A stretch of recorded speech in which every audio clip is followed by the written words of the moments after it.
ओम नमः शिवाय, हर हर महादेव। इनमें से आपको एक उपाय जरूर करना है। कुछ ऐसे 5 अचूक उपाय हैं जिन्हें अगर आप करेंगे तो आपके यकीन मानिए जीवन सुधर जाएगा। पूज्य गुरु जी की कथा से सुनकर के आपको 5 ऐसे उपाय बता देने वाला हूं, जिसमें पहला उपाय होगा मनोकामना पूर्ति के लिए, दूसरा उपाय धन प्राप्ति के लिए, तीसरा उपाय होगा बीमारी दूर के लिए जो कि बहुत घरों की समस्या होती है, और चौथा उपाय बच्चों के लिए सबसे आसान। इतने आसान उपाय हैं कि आप आसानी से इन्हें कर सकते हैं। तो जल्दी से वीडियो को लाइक जरूर कर दीजिएगा, चैनल को सब्सक्राइब जरूर कीजिएगा।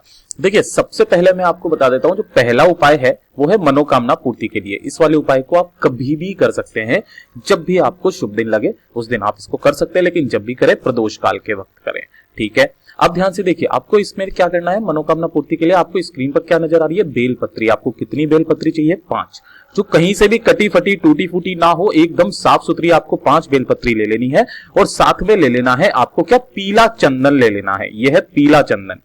ठीक है, अब आपने ये ले लिया। अब इस पीले चंदन को थोड़ा सा गीला करके आपको क्या करना है कि ये जो पत्ती है अपने पास में, जितनी भी 5 पत्तियां हैं, उन 5 पत्तियों पर आपको क्या कर लेनी है, 108 बिंदियां लगा देनी है। कुछ इस तरीके से आप एक माचिस की डंडी ले लीजिए, उसमें डुबो डुबो करके आप इस तरीके से सभी पर मिला करके आपको 108 बिंदी 5 की 5 बेलपत्री पर लगा देनी है। ठीक है, आप इतना सा कर देंगे। उसके बाद में आपको 1 लोटा जल लेना है। इसके अंदर कुछ नहीं डालना है, अपने घर का शुद्ध जल डाल लेना है। महादेव जी के मंदिर चले जाना है।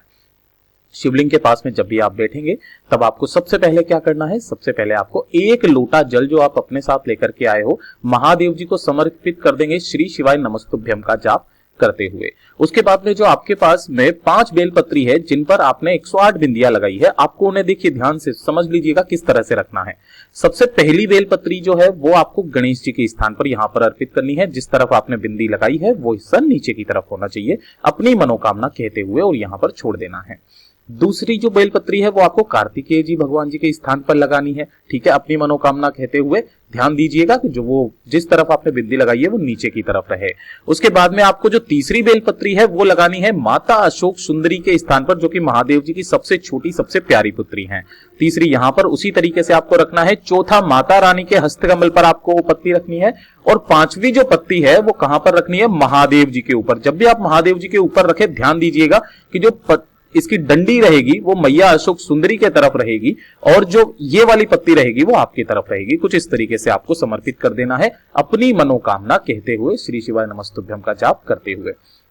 यकीन मानिए आपकी जो भी मनोकामना है वो जरूर से पूरी हो जाएगी। ये हो गया पहला उपाय। अब चलते हैं दूसरे उपाय की तरफ, जो कि है धन प्राप्ति के लिए। बहुत लोगों के साथ समस्या होती है, उनकी आर्थिक स्थिति खराब है, धन की प्राप्ति नहीं होती है, लक्ष्मी जी का वास उनके घर में नहीं है, तो उनके लिए ये उपाय ध्यान से सुनिएगा। इस वाले उपाय को भी आप किसी भी दिन कर सकते हो, लेकिन जब भी करें प्रदोष काल के वक्त करें।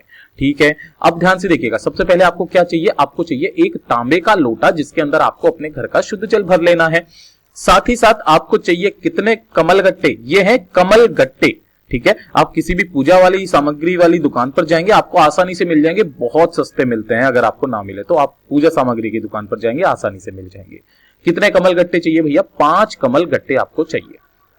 5 ले लीजिए, 7 ले लीजिए, 11 ले लीजिए, आप इन गिनती में ले सकते हैं। ठीक है, आपने जब इनको ले लिया, उनको क्या कर लीजिएगा, जल के साथ ही इसी में आपको ये भी क्या कर देना है, डाल देना है। और इन्हें ले जाकर के आपको महादेव जी के मंदिर में जाना है, शिवलिंग के पास में। अब शिवलिंग के पास जाने के बाद आपको यहां पर ध्यान दीजिएगा, क्योंकि कमल गट्टे जो हैं वो लक्ष्मी जी को बहुत प्रिय होते हैं, और धन प्राप्ति के लिए सबसे अचूक उपाय बताया जाता है। आपको ये वाला लोटा महादेव जी को पूरा का पूरा श्री शिवाय नमस्तुभ्यम का जाप करते हुए एक धारी से आपको क्या कर देना है, यहां पर अर्पित कर देना है। जब आप इसे अर्पित करेंगे, ध्यान दीजिएगा, लक्ष्मी जी का अपने मन में स्मरण करेंगे। ठीक है, और लक्ष्मी जी का स्मरण करते हुए आपको क्या करना है, पूरा का पूरा लोटा जल आपको एक धारी से बहा देना है, मतलब चढ़ा देना है। और जितना भी जल आप यहां पर इकट्ठा कर पाए, आप अपना इकट्ठा कर लीजिए। उस वाले जल को आपको दाहिने हाथ में लेकर के अपनी दोनों आंखों पर लगा करके आपको उसे ग्रहण कर लेना है। और यकीन मानिए आपकी जो भी धन की समस्या है वो खत्म हो जाएगी, लक्ष्मी जी का वास आपके घर में होने लग जाएगा। अब चलते हैं तीसरे उपाय की तरफ, जो कि है बीमारी दूर के उपाय। इसकी मैं आपको 2 उपाय बताने वाला हूं, बहुत सीधे सीधे से उपाय हैं, ध्यान से सुनिएगा। सबसे पहले आपको स्क्रीन पर क्या नजर आ रही है, शमी पत्री। आपको कितनी शमी पत्र चाहिए भैया? 5 शमी पत्र आपको चाहिए। 5 शमी पत्र के साथ में आपको 1 लोटा शुद्ध जल ले लेना है, जो कि महादेव जी के लिए चाहिए। उसके बाद में आपको चले जाना है महादेव जी के मंदिर शिवलिंग के पास में। जब आप शिवलिंग के पास में जाएं तो ध्यान दीजिएगा, आपको इसके अंदर शमी पत्र नहीं डालने हैं।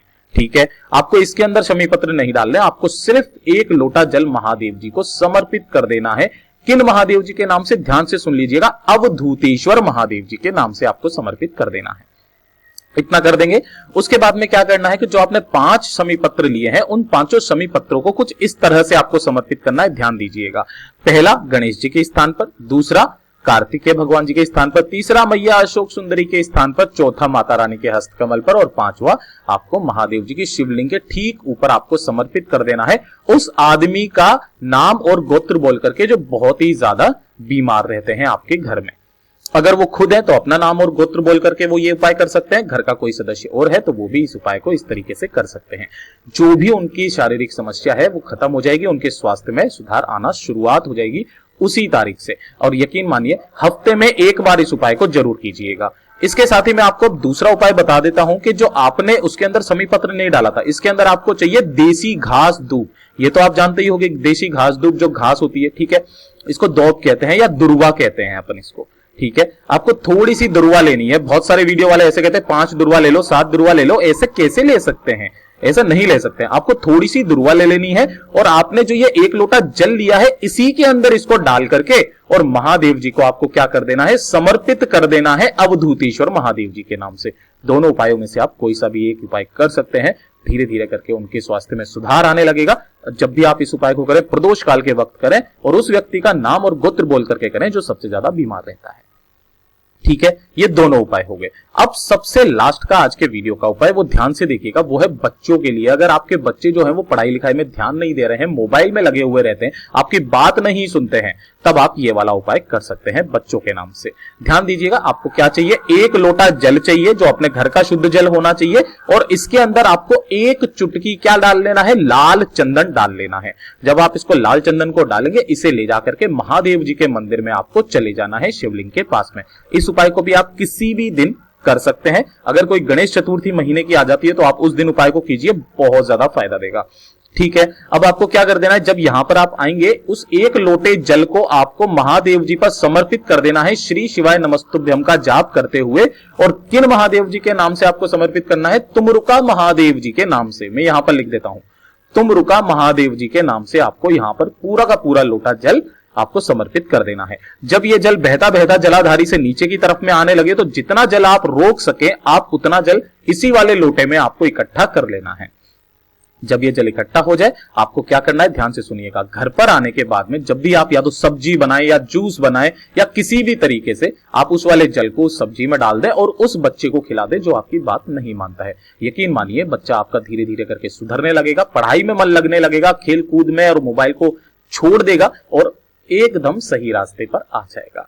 सबसे सीधे सबसे अचूक उपाय ऐसे बताए हैं गुरुदेव ने, जैसे भी बताए वैसा आपको समझाने की पूरी कोशिश की है। वीडियो अच्छा लगा हो तो लाइक जरूर कर दीजिएगा।